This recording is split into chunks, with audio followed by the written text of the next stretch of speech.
নমস্কার বন্ধুরা, আশা করি আপনারা সবাই ভালো আছেন, সুস্থ আছেন। আজকে এসে গেছি নতুন একটা ব্লগ নিয়ে।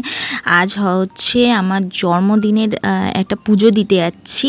আমার জন্মদিন তো 25শে জুন পড়ে, কিন্তু তার আগেই আমাকে পুজো দিতে হয়, যেহেতু অম্বুবাচী তার মধ্যে পড়ে যায়। তো আমি রওনা হয়ে গেছিলাম। আমি আর আমার যে বেস্ট ফ্রেন্ড সে যাচ্ছিলাম, দুজনে একসাথে। ওকে নিতে চলে এলাম। তো যাই হোক, নিতে নিতে দেখছি আমাদের সামনে চলে এসছে একজন ভোলু। আর ওকে দেখলেই না আমাদের মনটা খুবই ভালো হয়ে যায়। সত্যি ও মানে মরে যাচ্ছিল, ও মানে ওর স্ট্রোক টাইপ হয়েছিল, কিন্তু ও বেঁচে ফিরে এসছে। তো যাই হোক, আমরা বেরিয়ে গেছি মন্দিরের উদ্দেশ্যে। আমরা যাচ্ছি বিএনআর মা কালীর কাছে। এটা হচ্ছে বিএনআরের ভেতরে। তো আমি প্রায় এখানে ছোটোবেলা থেকেই আসতাম, যেহেতু আমার মাসিরা এখানে থাকতেন।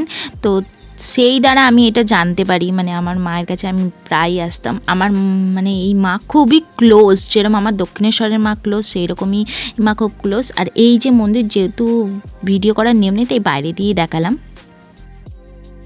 আমাদের পুজো দেওয়া কমপ্লিট হয়ে গেছে।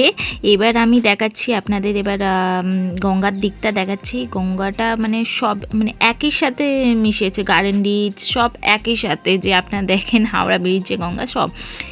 আর এই দিকে আমরা গঙ্গার পাড়ে এসে এতটাই মনটা শান্তি হয়ে গিয়েছিল, মানে বলার মতো না।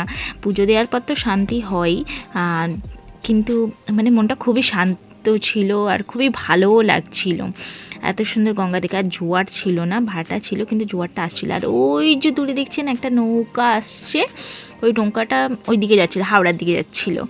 আর তারপর এই দিক দিয়ে দেখছি যে ওই যে হুগলি সেতু ব্রিজটা দেখছেন, আর একটা জাহাজ আসছিল, জাহাজ না ওই লঞ্চ টাইপের মতন। মানে দেখে ছোটোবেলার কথা মনে পড়ে গেল, যে মানে আমরা ছোটোবেলায় যখনই দেখতাম যে লঞ্চ আসছে গঙ্গার পাড়, মানে মনে পড়ে যায় পুরনো সব কথাগুলো। তো তারপরেই হঠাৎ করে যখন লঞ্চটা সামনের দিকে আসছে, তখন আমি ওকে ডাকছিলাম, এদিকে এদিকে দেখবি আয়।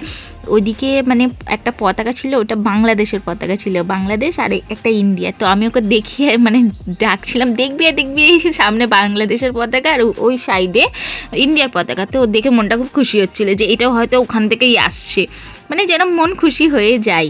তারপর উল্টো দিকে দেখছিলাম যে মাঝিরা মাছ ধরছিলেন, এই যে দেখতে পাচ্ছেন ওনারা মাছ ধরছিলেন। তো খুবই ভালো লাগলো, আজকের দিনটা খুবই ভালো কাটলো। আর যেহেতু ঠাকুরকে দেখানোর নিয়ম নেই, তাও আমি একটু ছবিটা আপনার দেখে দিচ্ছি। এই যে মা। এবারে চলুন তাহলে বেরিয়ে যাওয়া যাক আমাদের ঘরের উদ্দেশ্যে।